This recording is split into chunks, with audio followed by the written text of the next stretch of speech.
Guten Tag. Hello. Bonjour. Welcome to the second conversation between the German National Library and Library and Archives Canada. My name is Francesco Manganiello from Library and Archives Canada, and I will be the moderator for this discussion. Before we start, I would like to acknowledge that I'm speaking to you on the traditional unceded territory of the Anishinaabe people. I'm aware that we are all living and working on different Indigenous territories and homelands, and I invite you to take a moment to acknowledge internally the territory on which you have the privilege of living. Thank you. Digitization is a priority and an integral part of an overall strategy, both at the German National Library and at Library and Archives Canada. Not only does digitization help to protect and preserve original documentary cultural heritage, it enables our national institutions to improve access to collections for a range of users and uses. 4 guest speakers are joining me today for this conversation on digital access and participation. From the National German Library, we have Kathrin Jockel and Anke Meyer-Hess. And from Library and Archives Canada, we have Mathieu Sabourin and Alexandra Hager. At this point, I would like to welcome our first guest speaker, Kathrin Jockel, who will present on the DNB Lab. Yeah, hi everybody, and thank you, Francesco. My name is Kathrin Jockel, and I work at the German National Library in the Digital Service Department. My team is responsible for the digitization of different kinds of material, that is audio and print and tables of content. We also deal with the copyright matters related to the digitization, as well as with the applications that you need to get digital access to our objects, no matter whether digitally born or digitized. So within this context, we have a DNB Lab, and I'm very happy to present this DNB Lab to you today. The German National Library is quite a young institution. We are about 108 years old, and that means that most of our holdings are still under intellectual property rights protection. But we do have free digital objects, and our bibliographic metadata can be used freely. We established our DNB Lab half a year ago because we wanted to offer a single access point to our bibliographic datasets and our free digital objects. With our digital collection, we own a treasure that researchers may want to analyze with text and data mining because they are looking for new answers to maybe old questions. We think that research needs data and research needs content, and this is the basis for our new DNB Lab. It allows users access to objects and to full texts and, of course, to bibliographic metadata. To give you a short insight into our DNB Lab and see what users will find there, they will find, for example, links to 2.3 million digitized tables of content. These tables of content cover all topics. They cover older books as well as new publications. So, as you see, there's a huge pool of data that can be downloaded and used for research purposes. Other big data offered by the DNB Lab are, for example, 500,000 of free digital publications or 250,000 free university publications. And of course, we have prepared collections on special topics such as music or our exile collection or the World War One. Researchers who come to our DNB Lab can download everything and use their algorithms and their own tools for analyzing. We offer several data formats and interfaces. So I highly recommend that you just visit us at the DNB Lab and take a tour by yourself and see what the offers are. Of course, I have to admit that at this early stage, the DNB Lab is just a website, but we are already planning further steps. First, we will enrich our lab with tutorials to explain the users what can be done with our objects and with the data. And the next step, which would be a real important one, will be to make the lab available in our reading rooms so that we can also provide access to copyright protected digital material. With this step, the whole digital collection could be used and not only the free digital material. We think that users shall have the opportunity to work in a customized environment and to save their ongoing processes and their research results. Besides our DNB lab, we have a second line in our offer for researchers. Fortunately, a few years ago, the legal framework changed in some aspects, as the German Act on Copyright and Related Rights now gives the permission to use protected data for research purposes with methods of text and data mining. Use, however, is permitted only on our infrastructure and in the rooms belonging to the German National Library, which means that researchers have to come to our building and work on our technical environment. We wanted to make use of this new legal framework, and therefore we publish a yearly call for collaborative projects. We do this each spring and just have published our latest call. It can be found on our website. Researchers will now send us their ideas, their project ideas, and tell us about their research interest and which copyright protected digital material would help them to answer their questions. When we accept the project, we accept around 3 to 5 projects. We will see our project partners will work on our premises with large corpuses of digital material. We provide the space and the support, and of course, the digital corpus. And the aim for us is to increase the knowledge of the digital humanities and the way to work together in a new form and to exchange expertise, because we want to get to know the potential of our own digital holding. We think that data is increasing its value when being uncovered and used. And the DNB Lab, as well as our collaborative projects, want to give access to this part of our cultural heritage. So that's it for now. Just visit us virtually. Thank you. And back to you, Francesco. Hey, thanks so much, Kathrin, for your presentation. I wonder if you can go into a little more detail to explain who the users are of the DNB Lab. To be honest, well, we just don't know, because the DNB Lab is kind of a self-service point and a supermarket for digital access. So there is no login and no need to say who you are. Just come and look around and download what you need for your research purposes. When applying to our yearly call, it's a little bit different because we know this part of researchers who work with our holdings. Last year, mainly professors with their student groups suggested projects.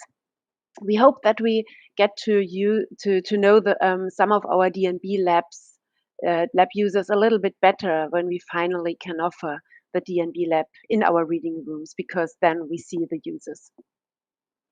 Sounds good, Kathrin. So to be continued. Thank you again for talking to us about the DNB Lab. I'd like to invite Alexandra Haggerty from Library and Archives Canada to talk about the CoLab project. Hi, thanks, Francesco. So my name is Alex Haggart, and I work at Library and Archives Canada in the Public Services branch. And my role is really in product design and user experience. So I'm particularly focused on what our clients can see and do on screen when they go to LAC's website. So I'm pleased to tell you today a little bit more about CoLab, which is LAC's crowdsourcing application. CoLab is a tool that allows anyone to tag, transcribe, describe, or translate digital objects. And so when I say digital objects, I mean images, textual documents, and audiovisual files in the Library and Archives Canada collection. And this can be done from anywhere and at any time, as long as you have an internet connection. And I think, in 2021, our world is absolutely driven by data. As we've just heard from Kathrin, data has value, especially when it's put out there and it's used. And that includes, historical research. LAC as an institution holds millions of records, and we're working very quickly to digitize holdings and make them available to anyone from anywhere. But digitization is only the first step in sort of a longer challenge, which is discovery. And so CoLab allows us to partner with passionate Canadians who want to volunteer to create metadata. You can transcribe, tag, translate, or describe the content that is within those digital objects. And then we can store that additional user contributed metadata about whether it's each individual photograph in an album, each page of a diary, a textual document. And then what we can do with that metadata is enable our search tools, collection search, to sift through it in addition to the existing description metadata created by archivists. And that would help more clients discover more online than ever before. So here's kind of a real world example, I guess, of that in action. Let's think about a man named Jean Tremblay, who lives in Quebec, and he's doing research on one of his ancestors, Aimé Tremblay, who was a soldier in the First World War. And there are plenty of Canadians who would identify with this story. Jean Tremblay finds the complete service file of the First World War of his ancestor, Aimé Tremblay. It was digitized between 2014 and 2019 as part of LAC's large digitization project on all of the First World War service files. And Jean finds out that Aimé Tremblay was part of the 23rd Battalion in February of 1915. And so he kind of goes searching for that information in Collection Search, our primary catalog tool online. And he finds, a photo of the 23rd Battalion, and it's taken in February of 1915. And Jean kind of deduces that there's a very strong chance his family member appears within that photo. But Aimé Tremblay's name specifically, nor that of any of the other soldiers in the photo, are attached to it as metadata. So with Colab, Jean can actually use a tag to add Aimé Tremblay as a name or add it in the description, in the crowdsourced description content. And then the next time that maybe a relative of Aimé Tremblay or anyone doing research on the 23rd Battalion is using collection search, they might get matched with that photo or be more likely to be matched with that photo. So essentially, anytime anyone transcribes a diary page, that text becomes visible in collection search, or if they tag a photograph with a few keywords, those words become searchable metadata that might help someone else. In addition to being more searchable and more discoverable, this collection of metadata also makes digital objects more accessible. So imagine someone who is using a screen reader, and looking at a page of a diary, or they have a page of a diary on their computer. If it's handwritten text on just a scanned image, they might not be able to be read what the content of the image is. But if it gets transcribed by one volunteer, their screen reader would be able to actually read the content. So we do know at LAC the importance of having good, clean metadata. And that's why anyone can and should be a data steward with Colab. Every entry of crowdsourced content should get marked as needs review. We really encourage this sort of peer review between the first contributor and then later contributors who can help validate those contributions by reviewing the transcription, translation, and tags of other volunteers. So we also allow, when you're using collection search, you can choose to, by default, include results based on crowdsourced metadata. But if you only want to match with data entered by Library and Archives Canada professionals, archivists, and librarians, you can choose to exclude them as well. You might also be wondering, as I talk about this, what we're doing with computer-generated content. We hear a lot, obviously, about AI, machine-readable text nowadays. So we're working on integrating more of that object and text recognition into our research tools and creating metadata with them. But the reality for now is that those tools just aren't quite good enough to decipher handwritten material reliably. And they also can't know the human context of a record. So in the example of Aimé Tremblay, they won't necessarily be able to recognize Tremblay in the same way that a family member would. So just to mention, there are two ways that you can use Colab. Not everyone has a topic that they're already researching. And we've heard from people that they like to use Colab as kind of a discover, just stumble upon new things in the LAC collection. So you can contribute using our challenges, which are sort of thematic material that LAC staff have put together. And these are, a wide range of subject matter and different types of digital objects. Or you can do the sort of choose your own adventure method, which is, doing research and collection search and selecting a digital object to contribute to. When it comes to challenges, a lot of these, really have like a collective effort sense to them. So we're looking for hundreds of volunteers to work together to complete a goal. And they're usually accompanied by a blog post written by a subject matter expert on the Discover blog by Library and Archives Canada. So you can even kind of learn a little bit more about the material. We, of course, also provide guidelines and community rules on Colab just to make sure all volunteers are using the same approaches to transcribing, translating, tagging. And I think that's it for me, Francesco, and yeah. Hey, thanks so much, Alexandra, for your presentation. When I hear all the work with Colab, a question comes to mind with regards to increased participation, right? Are people actually using the service? Is there increased web traffic? I'm wondering if you could speak a bit about, have you been able to determine have participants have actually used LAC's Colab? Certainly. We do collect statistics and measure sort of the involvement of different users on Colab every month. And I think there's been a huge uptick, or at least we're hearing a lot about this sort of increased demand for Colab because it's the perfect sort of stay-home activity. So in the time of COVID-19, there are a lot of people who are, looking for a way to volunteer or learn something new or get away from, the endless streaming of movies and TV shows. And so we can barely keep up with the demand for new challenges. But that's one of the reasons it's so great that people can contribute to just about any digitized material in collection search. So you can contribute to anything that sparks your personal interest online. And we're really happy to see so many people embracing Colab, during these pandemic times. Thanks so much, Alexandra. So there are some silver linings to the current situation that we're in. Now I'd like to welcome our guest from the German National Library, Anke Meyer-Hess, who will talk to us about metadata dumps. Hi. Well, yeah, I'm happy to go into it a little bit more.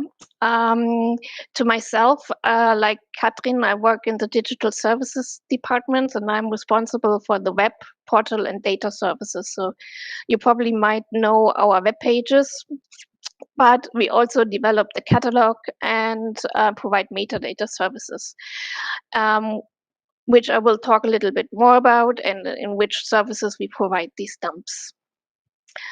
So, as you've seen, the DNB is a rather young institution, but nevertheless, we have quite a collection already.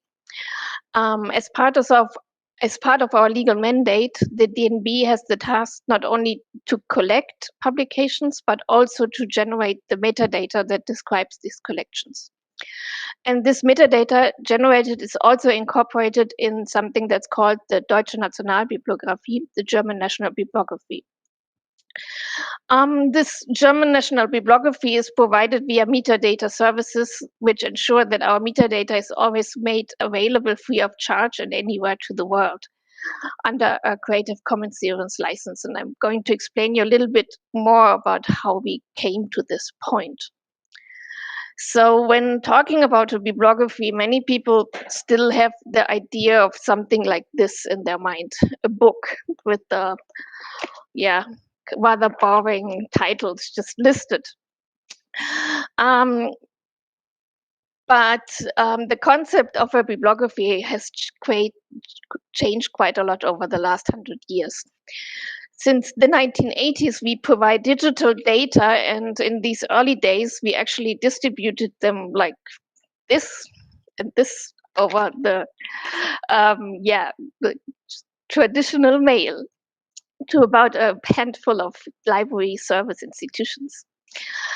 Starting with the internet, we opened up and provide this data via FTP files, FTP servers, for a little bit more customers. But in these early days, all these services still had to be paid for, and there was very limited access. Then in 2015, we drastically changed our business model. Starting from then on, we provide all the metadata under a Creative Commons Zero license, which was a big turning point in the way our data is used and reused.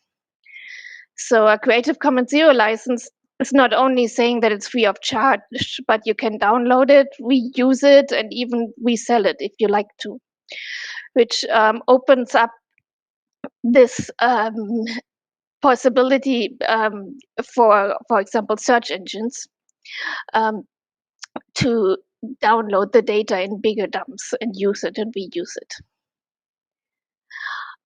So we managed to expand our target group to search engines and continuously growing group of international users and, of course, researchers.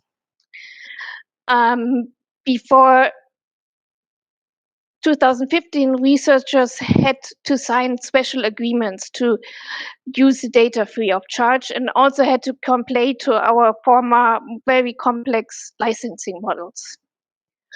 But last but not least, downloading and processing 5 to 6 gigabyte of data was something completely different in 2000 than it is nowadays.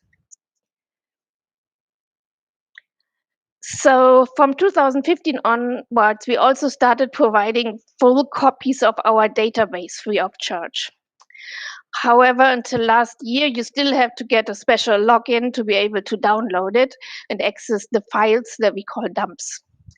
Today, you can just go to our webpage and download whichever set of data you would like.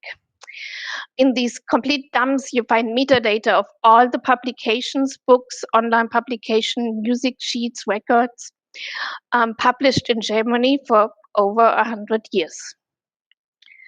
So that's quite a big collection, but well, it's all about publications in Germany or about Germany. If you are an international viewer, you might be more interested in our German integrated authority file. So the Gemeinsame Normdatei, the German integrated authority file, describes entities like persons, corporate bodies, geographic entities or topics on relating on cultural and academic collections. For example, it contains more than 5.6 million authors and artists. Every entity in this set has a unique stable identifier, the GND ID, which makes it possible to link the authorities under each other and even to the bibliographic records.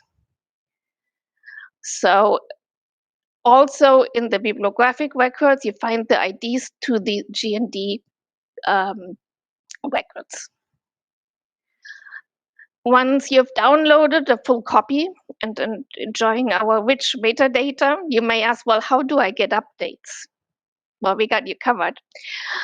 First of all, you can come back every 3 to 6 months and just download another dump, but it's quite big, as we said. You may also connect to our free of charge open archive initiative interfaces and to set up a refreshing interval to whatever you need. For now, you still have to register to use this interface, although it's free of charge. But starting from April, you can just log on to it without any restrictions at all. Well, to sum up, the way we offer these services, and especially the users of these services, have changed dramatically, actually, in the last 20 years and over the 100 years a lot. From offering a printed copy over to a small group of users over some disks like this to open databases where you can just connect to and download the data you want. Thank you so much, Anke, for talking to us about the evolution of metadata at the German National Library. Really appreciated your memory lane display of technologies over the years. I'm wondering if you could talk to us a bit more about how do you get to know your new users with these new metadata services and dumps? Yeah, well, that's one of the disadvantages if you're opening up and it's all free to connect. You kind of lose contact to the customers. So beforehand, we were like a mom and pop store, knowing all our users individually.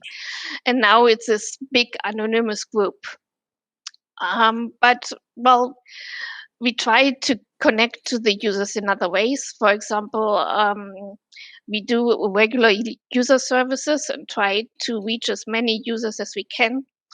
But also we offer special meetups at the book fairs or at different congresses. Thank you, Anke. So it sounds like you're always trying to find out who's using your services, which is great to hear. So thank you again for talking to us about metadata dumps. I would like now to introduce and welcome Mathieu Sabourin to talk to us about the updated viewer. Mathieu. Merci, Francesco. My name is Mathieu Sabourin, so I'm an archivist at Library and Archives Canada. More precisely, I'm the product owner of a suite of digital products, including the search, collection search, and Colab also. So in addition to Colab, we've recently made some major improvements to the way that clients can access digital objects online with a new viewer. So clients today are expecting more from online services. So the COVID-19 pandemic has taught us how critical it is to be able to access content and services right from your own home.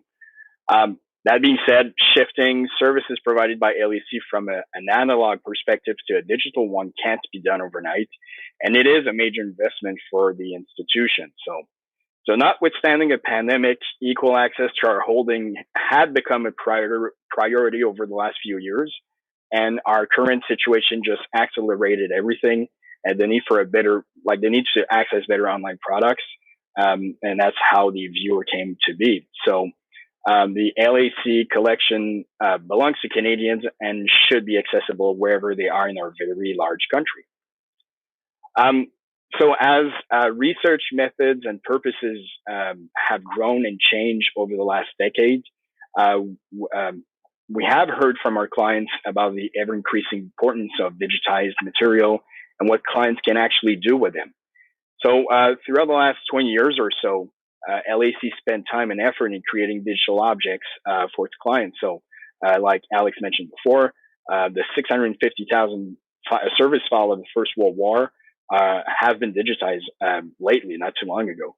It's only normal to showcase those records and let clients view them in a user-friendly way.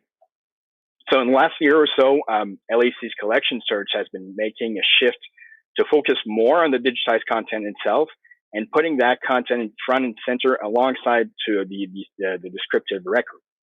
So this approach is truly dependent on our new viewer, which I'd like to showcase today.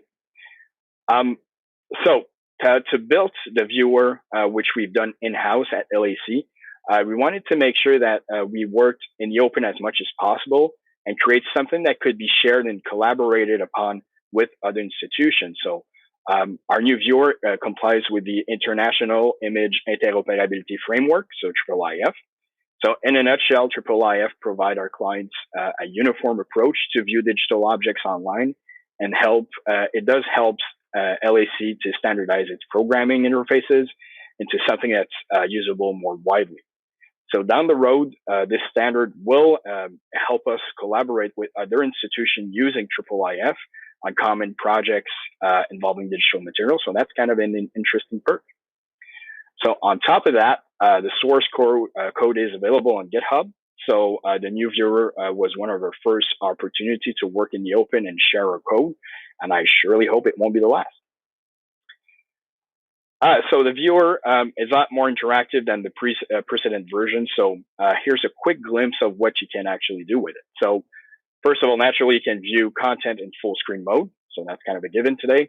You can navigate between digital objects with ease without reloading a page every single time. You can zoom and click around to see details with fairly good resolution, which is really interesting for maps and plans, for example. You can download or print the items for offline research, and you can access a side panel with important record information about the digital object you're viewing. Not the entire document, the specific page. And that last point is fairly important because that's going to be the next big hurdle for LAC. So digitally born documents, think of emails or Word documents or Excel spreadsheet created by civil servants, for example. So they all contain a ton of information per page. And so the viewer was developed with that in mind. So the viewer not only lets users see or interact with images, but also multi-page PDF records, and even some of our digitized AV material, audiovisual material. And of course, you can contribute metadata to them with Colab, regardless of the format. So having Colab in the viewer itself is a huge plus. So like Alex mentioned before, instead of focusing only on curated challenges, the entirety of our digital collection can benefit from crowdsourced content. So the viewer also serves as a bridge between LAC digital products like collection search and Colab. Kind of our first attempt in creating a synchronized online experience for our clients. Believe me when I say that we have interesting ideas to expand on that idea and have a bigger ecosystem of digital products for our users. So we're really excited about how we can enhance research with this new focus on access to digital objects. And I invite everybody to have a look at what we have online. Hey, merci, Mathieu. There's a lot to unpack there, but I'm wondering if you could talk a bit more about, client expectations. That obviously, when you're comparing to Goliath such as Google and Amazon, it's a bit maybe a bit nerve-wracking. So, was that the case with updated viewers in your experience? Of course, I think it's always been an issue with digital products at LAC, the fact that we're being compared with other groups that might have bigger investment than us. So I think what changed lately was the accessibility to new technologies like the cloud or open source code, which permits us to move faster development-wise. Also, we can now look at government initiatives like the Canadian Digital Services for either inspiration or support to provide better services for Canadians. So 10 or 15 years ago, that wasn't an option, right? So the fact that the federal government is taking the lead is kind of a relief for small institutions like LAC to actually provide interesting products for everybody. So, yeah. Hey, merci encore, Mathieu. Thank you again for sharing your work on the updated viewer. Thanks to all our presenters for sharing their insights into the work of their respective institutions. Now we're going to dig a little bit deeper with our presenters on some of the common themes that were discussed, ranging from accessibility, discoverability, the tools and services, and client use, demand, and expectations. So the first theme or question will sort of center about access and users. And we'll look at Kathrin and Mathieu to look at this. Obviously, if you looked at the presentations, we've learned a lot about users in the German National Library context, and as well as the Library and Archives Canada context. I'm wondering if we could talk a bit more about these digital tools and who will benefit from increased access to the collection and services via these tools. So maybe we can start with Kathrin. Yeah, sure. Happy to do so. I think that we have learned that especially in the research context, the text and data methods, or the methods in general, have been changing in the last decade. These methods amend the reading culture, and same as with user expectations, as we've heard before, reading a book versus analyzing data. Users who came to our library buildings now want to get online access. They ask for big data as well as for reading single digital books online. So we need new offers and services to match the new requirements of our users. Yeah, you asked who would benefit from our efforts to do so. I think that we as national libraries have the competence in dealing with metadata and with digitally born and digitized objects. We want to help our users to improve their ability to interact with digital information and knowledge. In a short sentence, to gain data literacy.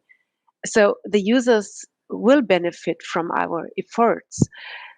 But moreover, we as national institutions also benefit from the new forms of contact with our users because we learn more about their needs and the new way of analyzing information. So in my opinion, it's really a win-win situation for the users as well as for us.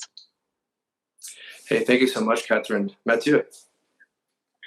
So, our tools are designed for everyone, right? So in the age of information, I think that LAC is in a peculiar place. So we have a vast amount of data, like 60 million description and counting, but making sense of it all is far from easy. Believe me, I've done research and it's not easy. So on top of that, people living around Ottawa always had a leg up on everybody else in order to access our holding, because since everything is still mostly analog in analog format. So if you live in Yellowknife or anywhere else in the world, and you're really interested in doing research at LAC, well, eventually you'll have to book a plane ticket or at least talk to somebody that lives in Ottawa or not too far. Our main goal with our tools is the democratization of the LAC experience. So if documents are accessible in Ottawa, they should be accessible everywhere, plain and simple. So with good digital products that are frequently updated and to match our clients' ever-changing expectations, and we believe we're moving closer to that goal. So at the same time, if our tools are easy to use by everybody, not just our frequent clients, which we adore, of course. We can attract people that don't necessarily think of LAC as an information provider per se. So with better digital tools, I think LAC can help all Canadians to easily access their own history.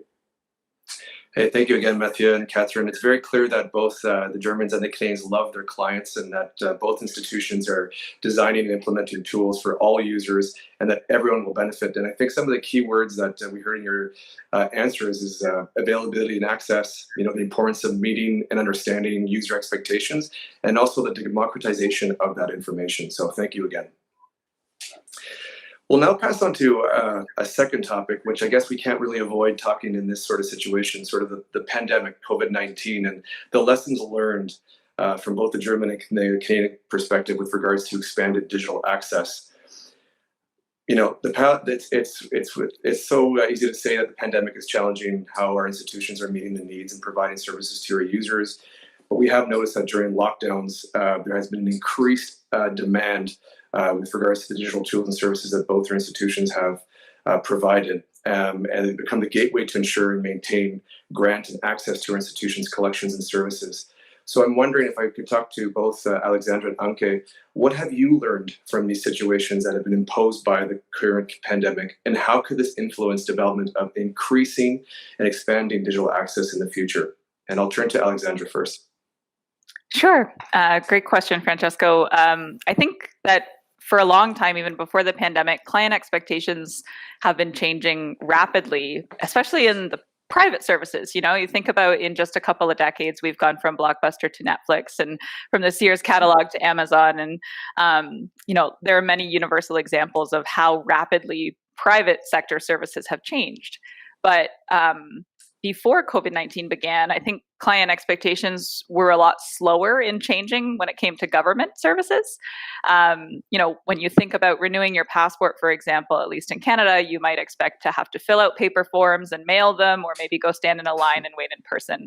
And there have been a lot of passionate public servants trying to catch us up to private sector changes over the years for a long time, but it's been hard to gain traction.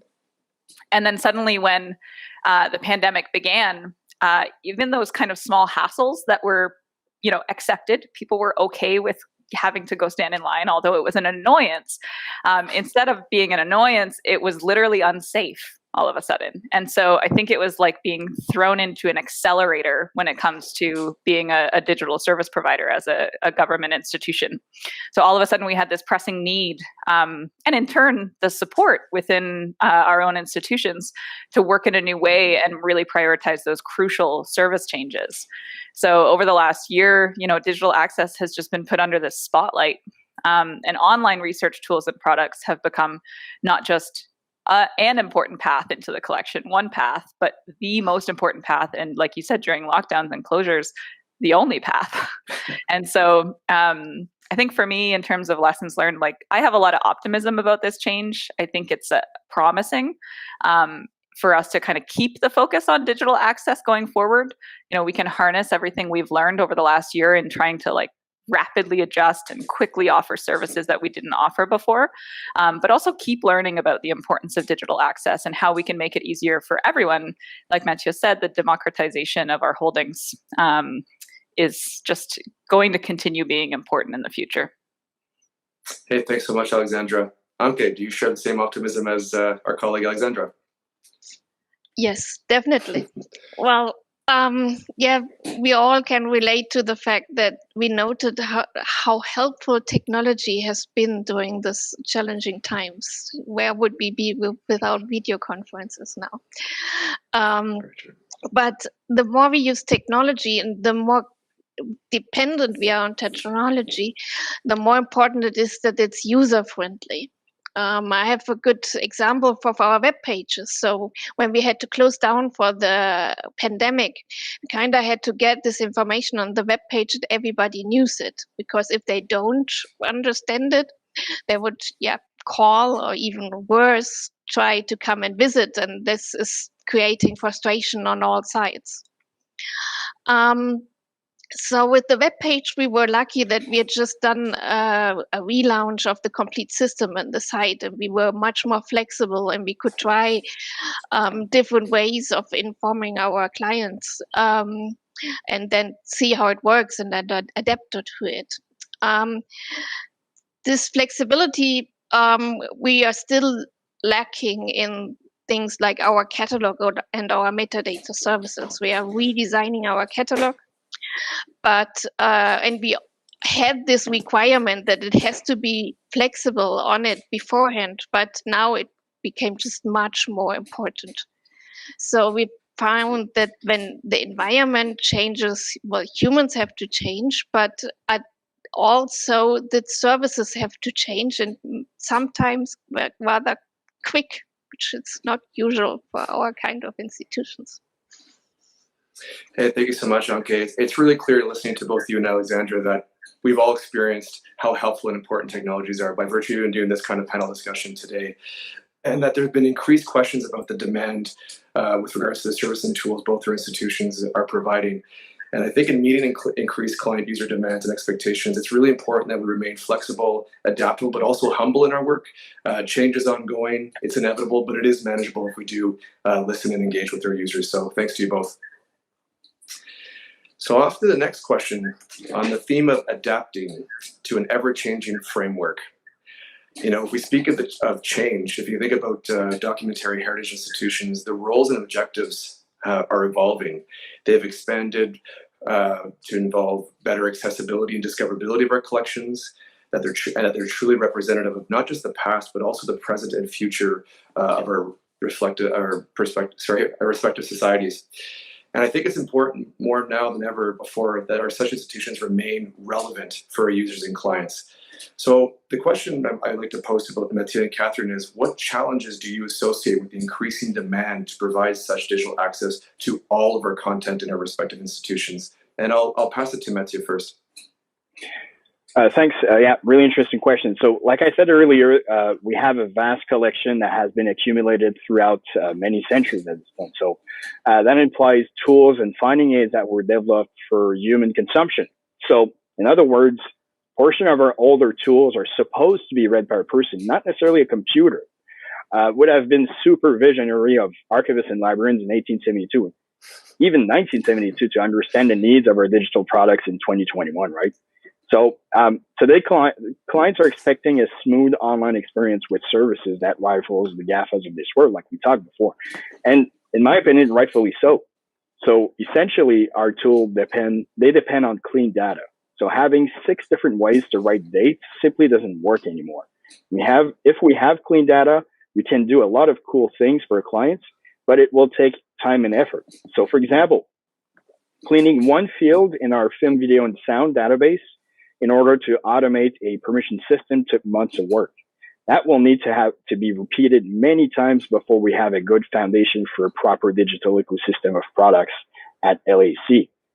On top of that, the fact that we have different types of records in our holdings can cause difficulties when we're trying to develop a specific product. So creating digital tools that take into consideration the specificities of the published collection, private archives, government archives, artwork, medals, name it, it's not easy.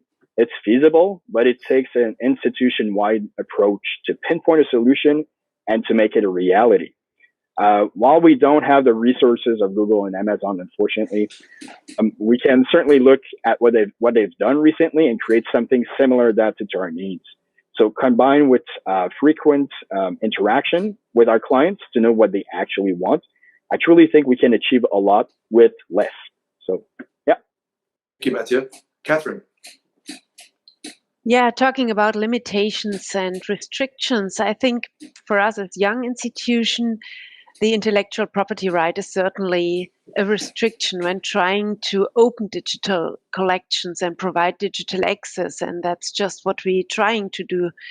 So we are really happy that text and data mining with protected material is now allowed within memory institutions, and we really hope that our DNB Lab will get an agile access point for our users so that we can see the restrictions more as a challenge. to provide access and to give the possibility to participate in the cultural heritage. And as Mathieu has mentioned before, another point is the necessity to develop the applications for providing access, for instance, the book viewer or the audio player. So I have to say that we are a little bit jealous of your new LIC book viewer with the IIIF features, as we are just developing in this direction. So I think we should really stay in contact even after this panel to learn more about your viewer. Players as Spotify or Apple Music products are considered to be standard. And the challenge for us is to keep up with the developments and offer user-friendly applications that do not fall short of the legal or technical possibilities with our limited resources. So this is really a challenge for us, as we are no global company, but we are a national library, and we will give our very best. Thanks so much, Kathrin, for the kind words. And a healthy dose of jealousy could always be productive for both both institutions on this panel. Yeah. So thank you to you and Mathieu for your answers. It's very clear that user expectations are evolving quite rapidly, especially in the last year with the pandemic. And it's abundantly clear that our institutions need to remain agile points of access. And unfortunately, although we might not be able to predict the future, if we are ongoing and consistently engaging with our users and clients to ensure we meet their needs of today and tomorrow, I think we can better manage that future coming up. So thank you to you both again. So to our last question, and we're sort of going to focus on a shift in user expectation that perhaps has been accelerated in the last year, especially. Talking about movie streaming services as an example, the pandemic has illustrated the demand for access to lots of content, whether it's remotely and 24/7, sort of all day, every day, regardless of your location in this world. So for our national institutions, has user expectations pivoted to request an accelerated rollout for digital access and services? And is there an opportunity for our institutions to take some risk or some chances in exploring services and processes and practices that we may never have thought of before until this year? So I'd like to start with Anke to see how she could share her experiences with us. Yeah, well, we definitely noticed two main developments in user expectations. First of all, the usage rose quite a lot, especially for the metadata. And even more, the detailed questions we got concerning the metadata rose as well. So when we first went into lockdown, well, our library was closed, and we expected other libraries to be closed as well. And well, they seem to have more time to dig into the metadata at all. So they were really, using it more and trying to get more out of it. So while they always expect up-to-date information, they seem to be a little bit more forgiving if something was not working perfectly during this time. I'm still not sure if this tendency is staying forever. It would be nice, but I'm not so sure about it yet. As I said before, it is very important that we can adapt our services to these changing situations, which will always happen. But I think there are two sides of the medal, and we have. It wouldn't be good if we shift to the complete opposite, and we would just publish something like banana products, what we call banana products, a product that wipes at the customer's home that's not finished. So that might evoke so much frustrations that people go somewhere else to feel their needs. So we will have to manage somehow the bridge between a good flexibility and a reliable service as well. Thanks so much, Anke. I think here in Canada we use the word lemon, so I'd like to use another word, bananas, together. So thanks for sharing that with us. Alexandra, could you share us your experiences? Sure, absolutely. And we definitely don't want to be building any lemons. But like we talked about, a little earlier, and you mentioned, this past year has just thrown us into this accelerator, and user expectations have accelerated so quickly. we as teams within our institutions have to work faster and release new products, new features and improvements as quickly as we possibly can. So there's definitely this pressure. And what tends to happen when you work as fast as you possibly can? Well, you're going to make mistakes. And sometimes you try something and you very quickly get feedback on how you should do it differently. And that, I think the shift we need to make as institutions is to be okay with that, to be okay with some small mistakes, and talk to our users more openly so that, as Anka mentioned, that patience as we make mistakes and need to adjust as we learn is kept. And we need to kind of embrace, like you mentioned, taking on a little bit of risk and just trying new things. When it comes to digital tools and sort of this pace of technological change, the way I see it is essentially the day you release a product is practically an obsolescence date. There's a reason that every app on your phone has a new patch or a new release every week or two, and you get those automatic updates, or if you like ones like myself, you go and you see you have got 50 apps that need to be updated. It's because they have teams of people constantly fixing things that don't work well, listening to client feedback and improving stuff. And they're putting that work into action on a daily basis. So something we're doing at LAC, at Library and Archives Canada, is to make both of these, taking a little bit of risk and working faster. A reality is focusing less on rigid projects with start and end dates, which is a very traditional way of building new tools and new services. So instead of having a strict set of requirements and a project and it's going to go for 1 year, instead we're focusing on having a team of people who are multidisciplinary. So Mathieu and myself work on a team with programmers and designers and researchers and archivists, and as a team of people, we're dedicated to solving the most pressing client needs of the day. And so that can change from 1 month to the next. And we try to be as flexible as possible. We do make plans for about a year at a time, but with the knowledge that those plans can change rapidly. Last February, we didn't think that we would have to shift so quickly to online access tools, but we did. And so, we'll adapt as we go, working, learning, and serving our clients at the same time. And something I mentioned briefly that I think needs to come along with that new way of working is embracing being more open and transparent with our work and actually talking to clients constantly. So we're not just building digital access tools for Canadians, but we're really building them with Canadians hand in hand. We need to be talking about our work more, whether that's on social media, panels like this one, and putting sort of our work in progress out there by doing usability testing, releasing beta products. There's a lot of things we can do to be more open, but essentially the message of the day is we're working in a fishbowl. Gone are the days of government buildings with closed doors, right? It's we need to work in the open, and we need to involve our audiences and our users in the work on a regular basis. Thanks so much, Alexandra. And, if I start hearing both you and Anke talk, if we keep using a lemon and banana analogy, no one, I'm pretty sure, is going to order a lemon and banana salad, let alone wanting a lemon and banana digital tool or service from either institution. So I think the key messages that you've both shared is that we need to be continuously learning, open and transparent with our users and our clients. And you're right, we're going to make mistakes, but it's okay if we learn from those mistakes and adapt from those mistakes, and we're open about those mistakes. And I really like that quote about basically that a project end date is akin to an obsolete date. It's so true in terms of what we've all been talking today, what you've all been talking today with regards to digital access and participation. So thank you, Anke and Alexandra, for that. Well, on that note, I'd like to thank, we've come to the end of our panel discussion, which is a shame, but it's been very fruitful and insightful. And I'd like to thank all our presenters, Kathrin, Anke from the National German Library, Alexandra and Mathieu from Library and Archives Canada, for your time, for sharing your obvious passions and expertise and experience on the subject of digital access and participation. I really would like to extend a sincere thank you to the German National Library for joining Library and Archives Canada on this exciting panel. And on such a timely topic in terms of where we are today.